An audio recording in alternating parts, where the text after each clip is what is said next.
Hello. How's everyone feeling? Okay? Oh, shit, Mike. How's everyone feeling? Okay? Brilliant. I tell you who's not feeling too good right at the moment is Cheryl Cole. Because I was reading that she was in hospital recently because she got a really weird exotic disease from just a tiny prick. And apparently she has malaria. Brilliant, the first laugh. Now we can say whatever I like. Speaking of pricks, recently I was accosted by this guy.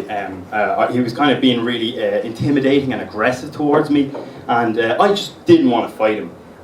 Because I believe in peace, and I bruise like a peach. That is true. But no, basically he came up and he started screaming at me something along the lines of, "Who the fuck do you think you are? Jump on the college! You're a big man!"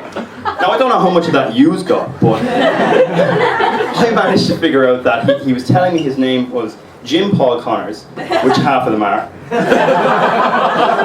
He was a boxer, which half of them are.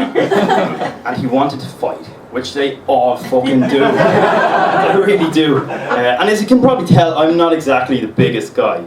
Though I do have a weights bench in my house. Saying that, it's seen about as much use in the last year as Madeleine McCann's bicycle. I can tell with that line, I have just alienated my entire audience, except for her parents who are down the back pissing themselves laughing. So basically this guy was, he was about to box the head off me, but luckily enough, I thought of the one piece of information I always use when dealing with these kinds of people. And I turned and I said to him, "How the fuck am I going to fight you and go buy a new suite of furniture?" The change was instantaneous. He transformed from this kind of big, menacing, burly kind of UFC fighter with scars all over his face to a kind of fluffy, gregarious, lovable salesman type character. He put his arm around me and he said, "Oh Jesus, and the finest of furniture up there, leather 3-piece seats, a HD TV and a below line over the floor." Which was great, except that just at that moment, I thought of the second piece of information I always use when dealing with these kinds of people. So I turned to him and I said, "Sorry, Jim Paul, I never buy anything off a knacker." And then he really wanted to fight. He really, really wanted to fight then. But luckily then, this woman jumped in for me. Now I wouldn't normally let a woman fight my battles, but God, you want to see this girl. She was beautiful. She was tall, slender, beautiful shoulder-length blonde hair and ass. Oh, you wouldn't believe it. Breast of a Greek goddess.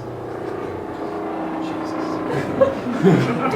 But listen to me bragging about my ma.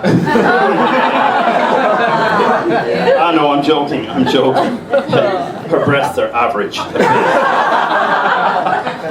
Yeah, but no, actually, my ma was a huge influence on me when I was a young guy because I got bullied at school quite a bit.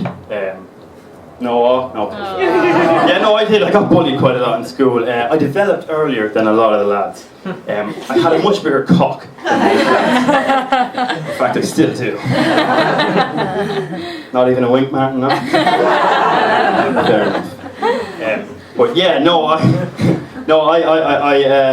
I kind of got a bit of abuse about it or whatever, and I would have been about 12, I'd say. Yeah, well, I was in Mrs. O'Neill's class, which would have been 6th class. Yeah, I would have been about 12, and we went on our school tour, and we were at some swimming pool or something, and we went in then to get changed into the changing rooms afterwards, and I had quite a lot of pubic hair for a young lad, and I got a lot of abuse about it. I got slagged. Like, they weren't the sharpest tools in the shed, these guys, but their idea of a witty bar was kind of like, the original President Bush. Beaver balls. Robin Williams knuckles. Ellen DeGeneres. Actually, I should probably explain that reference. I have an Ellen DeGeneres tattoo on the inside of my thigh. Just in case you thought it was an obscure reference. Which it is. Hey man. That was fine, but I was really kind of, embarrassed about this and whatever, and I just kind of legged it back to the bus. But it worked out great because I got a lot of positive attention from a lot of the ladies. They were kind of coming up and they were winking at me and flirting with me a little bit. And one even came and sat down beside me. And I was just as nervous, like little kid with like my school bag on my lap. And I sat there and she sat down beside me and she leaned in. She whispered in my ear, "I hear you've got something quite impressive in there." Now I thought she was talking about my brand new Spider-Man pencil case, which had been getting quite a few admiring glances in the classroom. So I said, "Yeah, a few of the lads are mad to get their hands on it." She leaned in then again and whispered, "Is it big?" "Yeah, I have a few pencils in it, but my ruler keeps sticking out the top." "Can I touch it?" No, I'm not going rooting it out."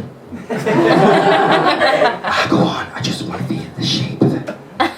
So she reached her hand down by my bag and rested it on my inner thigh, right on Ellen's face. And she started moving her hand back and forth, back and forth, back and forth. And I said, "Hey, that's not like, ooh, oh, oh,